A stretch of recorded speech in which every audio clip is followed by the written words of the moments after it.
Welcome to Let's Learn Institution. आज exercise 1.1 question number 7 कह रहा है out of 200 students 35 students failed in MHT CET, 40 in AIEEE and 40 in IIT entrance, 20 failed in MHT CET and AIEEE, 17 in AIEEE and IIT entrance, 15 in MHT CET and IIT entrance, and 5 failed in all three examinations. Find how many students: 1 did not fail in any examination, 2 failed in AIEEE or entrance IIT entrance. Okay तो ये word problem है। इसमें दिया है कि 200 students ने 3 exam दिया है, सीईटी, AIEEE और IIT का। उसमें से हमें दिए हुए वैल्यूज कि एक एग्जाम में कितने टोटल स्टूडेंट्स फेल हुए, एक में कितने हुए, ऐसे, और कॉम्बिनेशंस भी दिए हुए हैं। ओके तो सबसे पहले हम क्या करते हैं, हम ऐसा लिख सेट्स क्रिएट करते हैं। Let, okay, in word problems हम लिखते हैं let the set of students who failed MHT CET be A. Okay तो उसको हमने ए नाम दे दिया है। जो स्टूडेंट्स MHT CET में फेल हुए हैं उस सेट को। Similarly let the set of students who failed AIEEE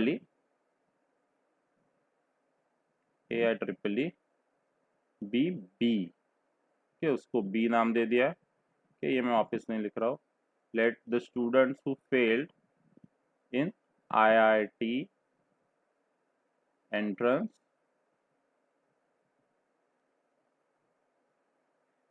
B C. Okay और फिर हमें क्या और एक लिखना पड़ेगा, let the set of students who gave these exams be X। Okay ये मेरा यूनिवर्सल सेट होगा। ऑल द स्टूडेंट्स, ये 200 स्टूडेंट्स जो भी है वो X में आएंगे। ओके तो अगर हम ऐसा एक सेट बनाएंगे,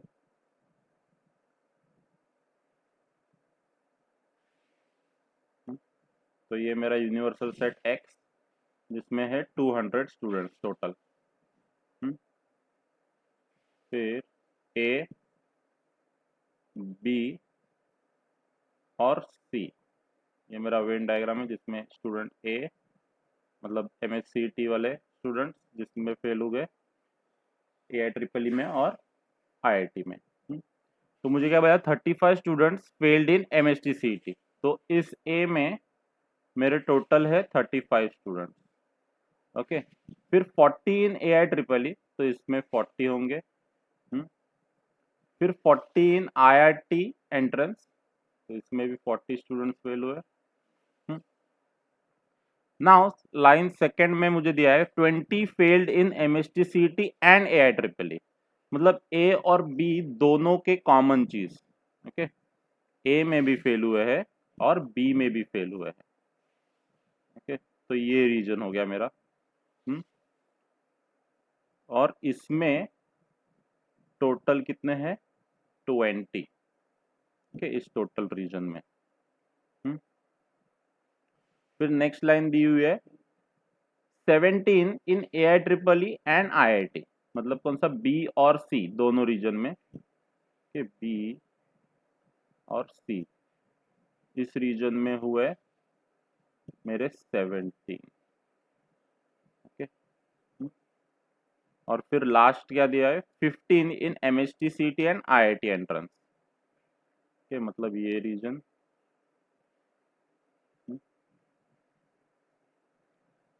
यहाँ पे फेल हुए हैं 15 student.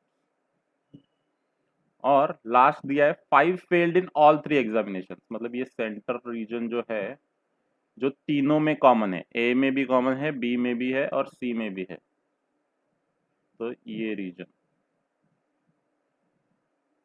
This must be 5 students failed in this region. Okay, मतलब क्या हो जाएगा कि अगर इस येलो रीजन में टोटल 20 है और इसके छोटे पार्ट्स में 5 है, मतलब यहाँ पे 15 होना चाहिए। सिमिलरली यहाँ पे 17 माइनस 5 12 होना चाहिए और यहाँ पे 15 माइनस 5 10 होना चाहिए। ओके, तो फिर ए में टोटल 35 स्टूडेंट्स फेल हुए हैं, मतलब यहाँ पे 15 5 और 10 प्लस 5 मिला के 35 होना चाहिए। 15 प्लस 5 प्लस 12 प्लस 8 मिला के 40 होना चाहिए, बराबर। और यहाँ पे 10 प्लस 5 प्लस 12 प्लस 13 टोटल 40 होना चाहिए। ओके, क्योंकि ये टोटल 40 हुए दिया हुआ है। और बाकी स्टूडेंट जो यहाँ पे रहेंगे इस रीजन में, बाहर के ए बी और सी के बाहर, वो होंगे जो ए में भी फेल नहीं हुए हैं, बी में भी नहीं है और सी में भी नहीं है, मतलब तीनों एग्जाम में फेल नहीं हुए हैं ये। ओके, तो मुझे गिवन डेटा अभी लिखना है। ये जो वेन डायग्राम है वो सिर्फ सिंपल समझने के लिए है। ओके, तो गिवन डेटा मुझे दिया n of X 200 total students. Okay, फिर मुझे दिया है एन ऑफ ए, एमएचसीटी में फेल कितने हुए हैं 35। फिर एन ऑफ बी मुझे दिया है 40, एन ऑफ सी मुझे दिया है 40, फिर n of A intersection B, मतलब ए में भी फेल हुआ है और बी में भी फेल हुआ है, वो है 20। N of B intersection C, मतलब AIEEE और IIT दोनों में फेल हुआ है, वो है 17। फिर n of C intersection A, मतलब MHTCT में भी और IIT एंट्रेंस दोनों में फेल हुआ है, वो है 50।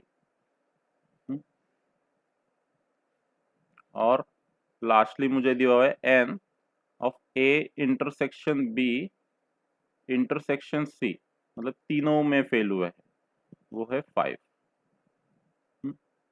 और मुझे फाइंड क्या करना है, फाइंड, पहला मुझे फाइंड करना है कि number of elements in students who did not fail in any examination, मतलब ए में भी नहीं, बी में भी नहीं है एंड सी में भी नहीं है, इसीलिए ये ए डैश इंटरसेक्शन ए कॉम्प्लीमेंट, मतलब ए में नहीं, इंटरसेक्शन बी में नहीं और इंटरसेक्शन सी में नहीं। और सेकंड मुझे फाइंड करना है कि number of elements in B union C, मतलब AIEEE में जो स्टूडेंट्स फेल हुए हैं या फिर IIT एंट्रेंस में फेल हुआ है, मतलब दोनों का मिला के, दोनों में जो भी कॉमन भी है, सिर्फ बी में भी है या फिर सिर्फ सी में भी है।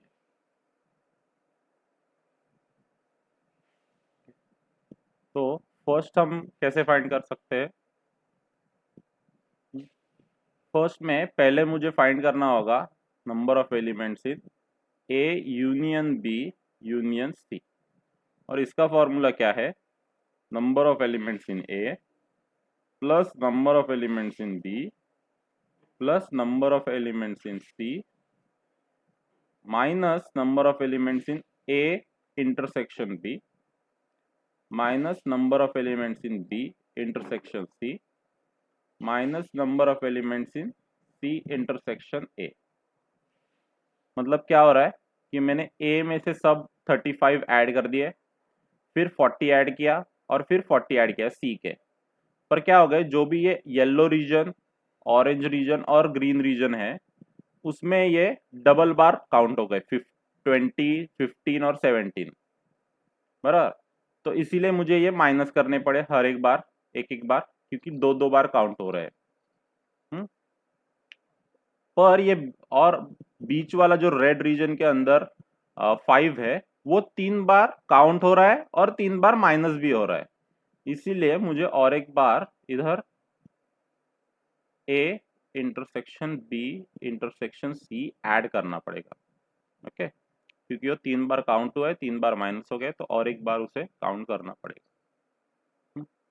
तो मुझे फिर आंसर क्या मिलेगा कि ये है 35 plus 40 plus 40 minus 20 minus 17 minus 15 plus 5।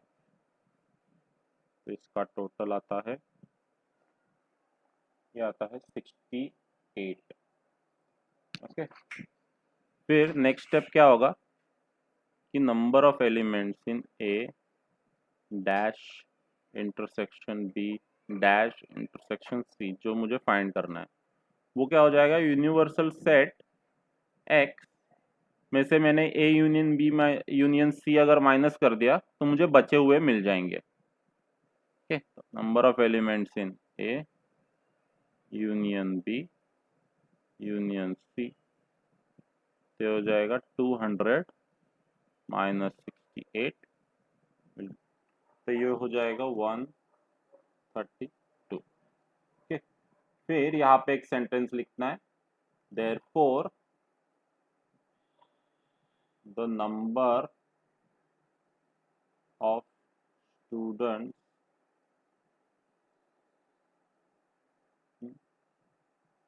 that did not fail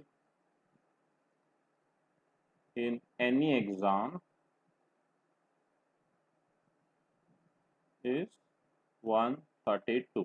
this is the number. तो वर्ड प्रॉब्लम है तो आंसर में भी फाइनल वर्ड में हमें लिखना पड़ता है। अभी नेक्स्ट है number of elements in B union C.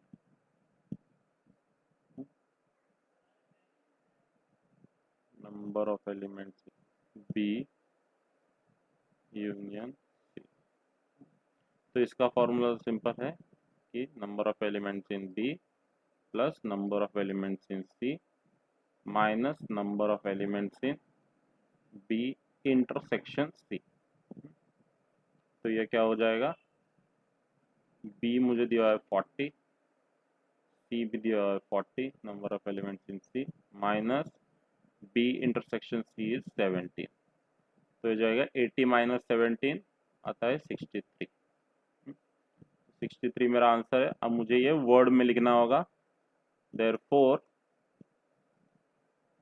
The number of students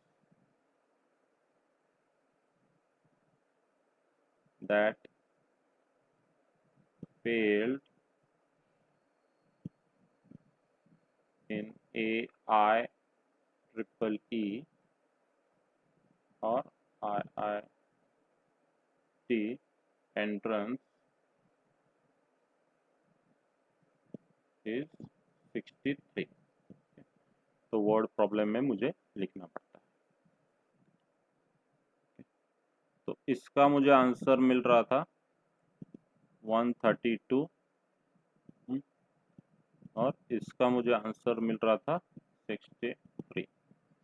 हम ये यहाँ से भी चेक कर सकते हैं वेन डायग्राम से। ओके, तो यहाँ से अगर मैंने ए बी सी के सब एलिमेंट्स ऐड कर दिए या फिर मतलब जो भी स्टूडेंट्स है, ओके, तो A union B union C के मुझे क्या मिलेंगे, 5 प्लस 15 प्लस 8 प्लस 10 प्लस 5 प्लस 12 प्लस 13।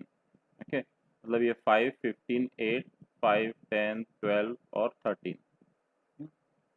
तो ये हो जाएगा मेरा 68, आप चेक कर सकते हैं। और फिर टोटल 200 में से अगर 68 माइनस करेंगे तो 132 मिलेगा, जो कि है ये बाहर के एलिमेंट्स। ओके, सिमिलरली अगर B यूनियन C हमें कैलकुलेट करना है तो क्या करना पड़ेगा, 15 प्लस 8 प्लस 5 प्लस 12 प्लस 10 प्लस 13, ओके, 15 प्लस 8 प्लस 5 प्लस 10 प्लस 12 प्लस 13, अगर देखेंगे तो हमें 63 ही मिलेगा। तो वेन डायग्राम से भी मुझे आंसर मिल जाता है। हमें जैसे मैंने पहले दिखाया वैसे करना है। वेन डायग्राम सिर्फ लॉजिकल समझने के लिए है। ओके।